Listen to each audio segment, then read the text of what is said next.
Ça m'a plutôt rassuré, mais le mot rassuré n'est pas vraiment celui que je choisirais. Je dirais que je suis effectivement heureux de retrouver beaucoup plus de vie en fait à l'extérieur que ce que nous avons eu pendant ces derniers mois. Me faire peur, certainement pas. Par contre, ça peut parfois, disons, me surprendre, voire m'agacer quand je vois des gens qui ont peur précisément, comme si tous les autres étaient des pestiférés potentiels. Enfin, j'ai du mal encore à comprendre comment des gens peuvent être à ce point terrorisés par la situation que nous avons vécue.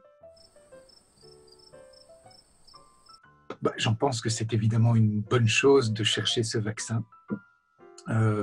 Donc, je dirais que je n'en pense pas grand-chose, si ce n'est que je pense qu'il est important effectivement qu'on en trouve un.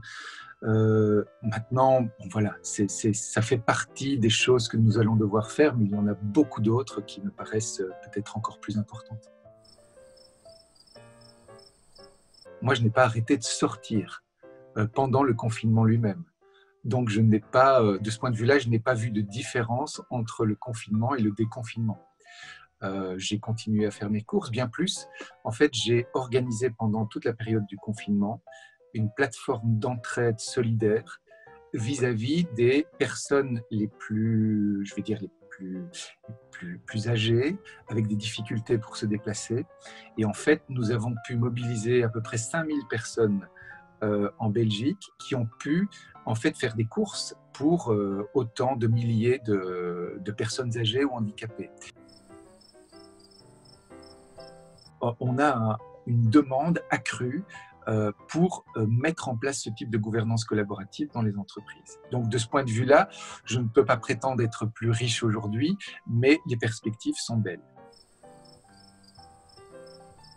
Enfin, peu importe si ce sont des maîtres ou des maîtresses, mais en tout cas, ça s'est très bien passé. Ils ont continué à avoir des cours virtuels. Ils n'ont plus été à l'école. Je pense que dans l'ensemble, l'organisation de tout cela était plutôt bon. Donc plutôt des saints, si on veut être dans ces extrêmes-là. Le monde d'après a certainement déjà commencé. Selon moi, notre monde se perd et se détruit fondamentalement par excès de masculin dans la société. Et il faut rétablir les pôles essentiels que sont le masculin et le féminin dans chaque être.